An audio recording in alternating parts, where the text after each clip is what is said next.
आज हम मैटलैब में जो इनबिल्ट मेथड है बाउंड्री वैल्यूज को सॉल्व करने का BBP4C उसको देखते हैं। आज हम केवल सिंपल प्रॉब्लम लेंगे, एक उसको हम सॉल्व करेंगे।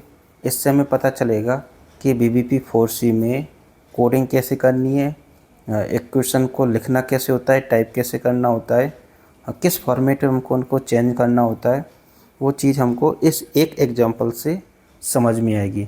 उसके बाद आगे हम उसको थोड़ा सा और अच्छे लेवल पर लेकर जाएंगे, यानी इसमें अच्छी प्रॉब्लम देखेंगे।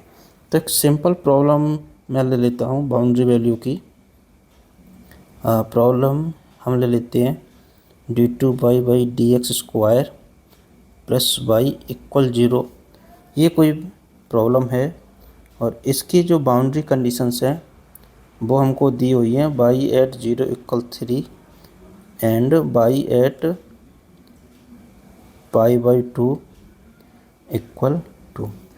इसको सॉल्व करेंगे हम BBP4C, जो एक न्यूमेरिकल मेथड है।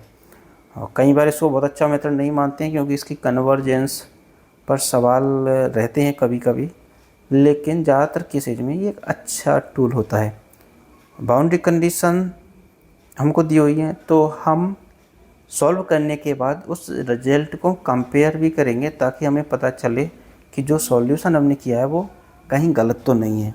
तो इसको न्यूमेरिकली सॉल्व करने के लिए हमको पता है ऑक्सिलियरी इक्वेशन लिख लेंगे m² + 1 = 0। m हमारा प्लस माइनस आयोटा आ जाएगा, जनरल सॉल्यूशन आ जाएगा a cos x + b sin x type का। और ऐसे प्रोसेस करके मैं डायरेक्ट इसका जो एनालिटिकल सॉल्यूशन है वो यहाँ पे लिख देता हूँ ताकि हम कंपेयर कर पाएँ। तो हमारा सॉल्यूशन आएगा, वो आएगा y = 2 sin x + 3 cos x। ये केवल कंपैरिजन के लिए हम लिख रहे हैं, बाकी BBP4C में इसकी ज़रूरत नहीं होती है। BBP4C में इक्वेशन फर्स्ट ऑर्डर में ही हम इनपुट दे सकते हैं या एंटर कर सकते हैं, यानी कि फर्स्ट ऑर्डर ऑफ डेरिवेटिव। जैसे हमारे यहाँ सेकेंड ऑर्डर दिया हुआ है d2y/dx², तो हमें इसको कन्वर्ट करना होगा system of first order ODE boundary values की फॉर्म में। तो कन्वर्ट कैसे करेंगे वो हम देख लेते हैं। कन्वर्ट करने के लिए सिंपल हम y की जगह लिख देते हैं y1। ये केवल एक नोटेशन है। तो हमारा जो dy/dx है वो क्या हो जाएगा dy1/dx, क्योंकि हम केवल नोटेशन लिख रहे हैं। और इसको नाम दे देते हैं हम y2। तो हमारा d2y/dx² वो क्या बन जाएगा d(dx) ऑफ dy/dx। dy/dx क्या है अपना, ऊपर जो अभी हमने लिखा था, हम इसको एकदम सिंप्लीफाई करके लिख रहे हैं ताकि हमको कोई कन्फ्यूजन ना हो। और इसकी वैल्यू क्या है y2, तो हो जाएगा d/2/dx, यानी हमारा d2y/dx², ये क्या बन गया d/2/dx। अब हम हमारी जो प्रॉब्लम है उसको लेकर चलते हैं और उसको हम फर्स्ट ऑर्डर के सिस्टम में लिखेंगे। ये हमारी प्रॉब्लम है। हम क्या लिख सकते हैं इसको dy1/dx। इसको हमने क्या नाम दे दिया था y2, हमने सिंपल नाम दिया है। और जो हमारी प्रॉब्लम है उससे क्या बन जाएगा d2y/dx², क्या है d2y/dx² क्या बन जाएगा -y। तो उसको क्या लिख सकते हैं हम dy2/dx इक्वल क्या हो जाएगा -y1। एक बार आप इसको खुद लिख कर देखिए। कुछ नहीं किया है हमने, नोटेशन दे दी है कि y की जगह y1 लिख दिया और dy/dx की जगह हम लिख दिया y2। तो ये हमारा एक सिस्टम बन गया मैटलैब के लिए फर्स्ट ऑर्डर का। इसको हम कागज़ पर अलग से लिख लेंगे ताकि जब हम स्क्रीन पर जाएंगे मैटलैब की पर तो हमें इसको याद करने में दिक्कत नहीं है। तो आप इसको एक कागज़ पर अलग से लिख कर लीजिए। अब हम आते हैं बाउंड्री कंडीशन पर। तो जो बाउंड्री कंडीशन है उसको हम इस फॉर्म में जो हमें क्वेश्चन में दी हुई है वैसे नहीं लिखते हैं, हम लिखते हैं y at some place alpha minus जो बाउंड्री की वैल्यू है ये इक्वल 0, कुछ इस फॉर्म में लिखते हैं। कैसे कि इसको हम लिख देंगे बाई 0 -3 इक्वल 0 के फॉर्म में हमको लिखना होता है। इसी तरह से ये वाली जो बाउंड्री कंडीशन है वो क्या बन जाएगी, बाई π/2 -2 इक्वल 0। लेकिन नोटेशन हमने क्या दी हुई है, नोटेशन हमने दी हुई है बाई की जगह हमने बाई 1 लिखा हुआ है, तो हम इसको क्या लिखेंगे बाई 1। हम क्या लिखेंगे इसको y 1 at 0 -3 equal 0 and y 1 at π/2 -2 equal 0। लेकिन एक चीज़ और है, हम एट 0 या एट π/2 जो हम बाउंड्री वैल्यू निकाल रहे हैं वो हम ऐसे नहीं लिखते हैं, हम उनको ए और बी की फॉर्म में लिखते हैं। यानी कि हमारा जो बाउंड्री वैल्यू है उसको हम लिखेंगे ए से लेकर के बी तक की फॉर्म। ए और बी क्या है उसको हम बाद में अलग से डिफाइन करते हैं। तो हम इनको क्या लिखेंगे y 1 at A -3 equal 0 and y 1 at B -2 equal 0, जहाँ पे ए हमारा 0 हो गया, बी हमारा π/2 हो गया। अब इस चीज़ को लेकर के हम लगभग अपनी जगह पर पहुंच चुके हैं। अब हमको इसको मैटलैब में एंटर करने की फॉर्म में बस थोड़ा सा चेंज और करना है। थोड़ा सा चेंज क्या करना है, वो ये करना है कि ये जो हमने d/1/dx लिखा है इसको हम इस फॉर्म में लिखेंगे d/1। इसको और सिंपल करने के लिए हम लिख सकते हैं कि बाई 1 की जगह हम लिख रहे हैं बाई ब्रैकेट में 1 और बाई 2 की जगह लिख रहे हैं बाई ब्रैकेट में 2, क्योंकि मैटलैब इसी फॉर्म में समझता है, BBP4C में इसी फॉर्मेट में समझता है, ये उसका इनबिल्ट है। तो हमारी जो प्रॉब्लम थी वो क्या बन जाएगी, वो प्रॉब्लम बन जाएगी d/1/dx इक्वल बाई 2 और d/2/dx इक्वल -बाई 1। ये तो हमारा सिस्टम बन गया। ठीक है, बाउंड्री कंडीशन हमारी क्या बन गई, बाई एट ए 1 -3 इक्वल 0 और बाई बी पर मतलब और 1 -2 इक्वल 0। लेकिन अच्छी बात है कि हमें BBP4C में इक्वल 0 भी नहीं लिखना होता बाउंड्री कंडीशन में, तो इसको हम केवल सेमीकोलन से अलग कर देंगे। अब ए और बी हमको डिफाइन करने, ए और बी क्या है, तो ए और बी का मतलब है एक्स जो हम लेकर चले थे वो हो जाएगा लिन स्पेस कहाँ से कहाँ तक था हमारा, 0 से लेकर के π/2 तक, और 0 से लेकर π/2 तक हम जानते हैं इनफाइनाइट रियल नंबर होते हैं, तो हम सब पर तो इसको सॉल्व नहीं कर सकते, हम कुछ पॉइंट डिफाइन कर लेते हैं कितने पॉइंट पर सॉल्व करना है। मान लो हम इसको 100 पॉइंट पर सॉल्व कर रहे हैं, यानी 0 से π/2 के बीच के लिए हमने टोटल 100 अलग अलग पॉइंट ले लिए, उन पर हम सॉल्व करेंगे। तो ये हमारी प्रॉब्लम अब तैयार है मैटलैब में एंटर करने के लिए। अब हम इससे आगे मैटलैब में जा कर के देखते हैं कि इसको कैसे यूज करना है। अभी हम आ गए हैं मैटलैब की स्क्रीन पर। यहाँ पर आपको दो चीज़ें देखेंगी।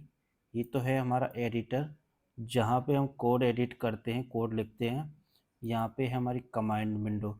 कमांड विंडो हम डायरेक्ट कमांड दे सकते हैं, उसके अलावा हम एडिटर में कोई कोड लिख करके उसको यहाँ से रन कर सकते हैं।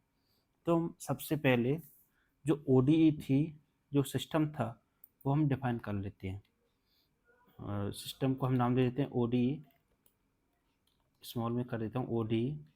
हमारा फंक्शन किस किस के लिए लिख रहे हैं हम, एक्स और वाई के लिए लिख रहे हैं, तो हमने वो डिफाइन कर दिया। अब सिस्टम को डिफाइन करते हैं तो ब्रैकेट लगा देते हैं।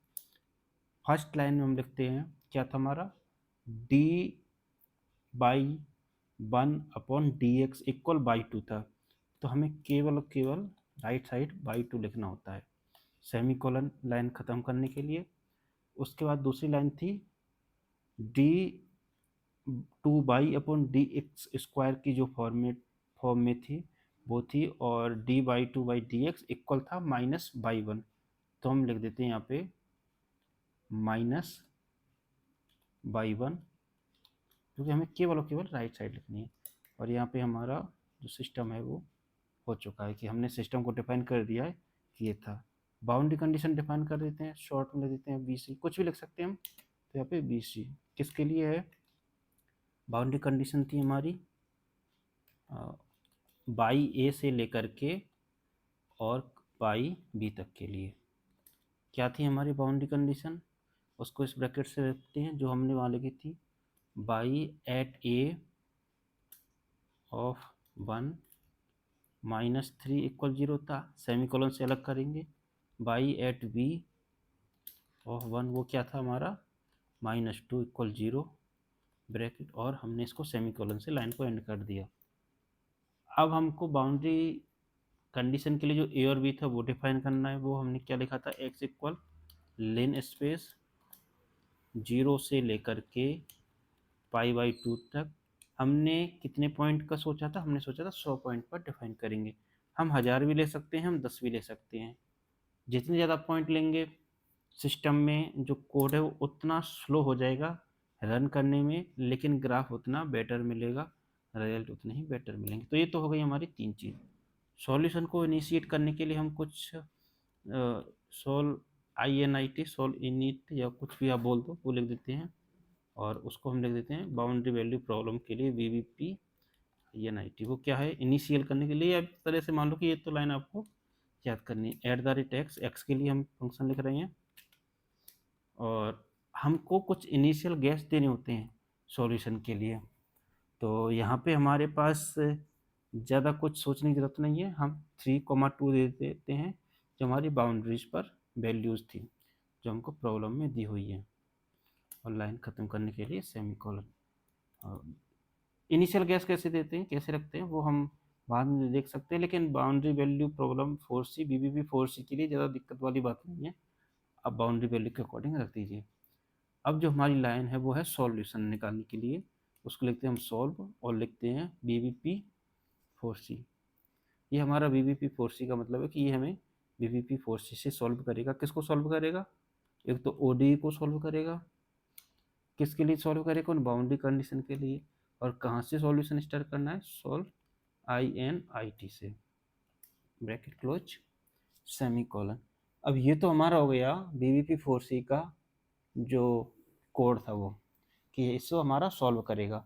सॉल्व करने के बाद क्या करना है वो हमारी इससे आगे की बात होती है। तो इससे आगे हम क्या करेंगे कि सॉल्यूशन जो हमारा लिया है उसको एक्सट्रैक्ट करेंगे कोड में से या इस सॉफ्टवेयर में से। तो उसके लिए हम x और y 2 पर काम करें, तो x की सॉल्यूशन के बाद वैल्यू को लिख देता हूँ x सॉल्व। वो क्या है, सॉल्व करना है किसको, x को, सॉल्व डॉट x। इस तरह से y हमारे पास है तो उसके लिए लिख देते हैं हम y सॉल्व, और इसमें क्या करना है, सॉल्व करना है y को, y में कौन सा, y1 का मतलब है y। अगर हमें dy/dx लिखना होता तो यहाँ पे 1 की जगह हम 2 लिख देते, वो हो जाता हमारा by2। अगर हमें d2y/dx² सॉल्व करना होता, उसकी वैल्यू लिखानी होती तो हम by3 और सो ऑन इस तरीके से लिख देते। ये हो गए हमारे सॉल्यूशन एक्सट्रैक्ट। अब हमको ग्राफ प्लॉट करना है, तो ग्राफ प्लॉट करने के लिए बहुत आसान है, फिगर लिख दो, जो हमारा फिगर बनेगा, फिगर का कोई नाम भी दे सकते हैं। प्लॉट क्या क्या करना है ग्राफ में, प्लॉट लिख दो, x solution, x SOL solve, क्योंकि हमें एक्स के लिए ग्राफ बनाना है, और वाई के लिए जो हमने वाई सॉल्व के नाम से इसमें दिया है, कुछ भी लिख सकते हैं। टाइटल दे दो ग्राफ का तो थोड़ा सही लगेगा, तो लिख देते हैं ग्राफ फॉर आवर BBP, और इसको ब्रैकेट को क्लोज करके सेमीकोलन से लाइन खत्म कर देते हैं। एक्स जो एक्सिस है उसको भी कुछ लेवल दे देते हैं, उससे थोड़ा सा ये सही लगता है, तो उसको नाम देते हैं केवल एक्स। ये इसलिए कि हम इसको बाद में चेंज भी कर सकते हैं अपने अकॉर्डिंग। एक्स को नाम दे रहे हैं तो बाई को भी नाम दे देते हैं कुछ। इसको मैं नाम देता हूँ बाई को, केवल बाई, ज़्यादा नहीं। ये हमारा ग्राफ बन गया, मतलब कोड हो गया, इतना ही है, ज़्यादा कुछ नहीं है। रन करके देखो तो अभी ये प्रोसेसिंग हो रही है और ये हमारा रन हो गया। ये हमारा सॉल्यूशन के लिए फिगर बन गया। इतना सा काम है। हम इस फिगर के अलावा हम और भी सॉल्व कर सकते हैं, जैसे हम एक्स के किसी वैल्यू पर बाई की वैल्यू निकाल सकते हैं, कोई टेबल बना सकते हैं जिसमें एक्स की डिफरेंट डिफरेंट वैल्यू के लिए बाई की डिफरेंट डिफरेंट सॉल्यूशन या वैल्यूज हमें मिल जाएं, D Y by D X की वैल्यूज मिल जाएं, वो हम निकाल सकते हैं।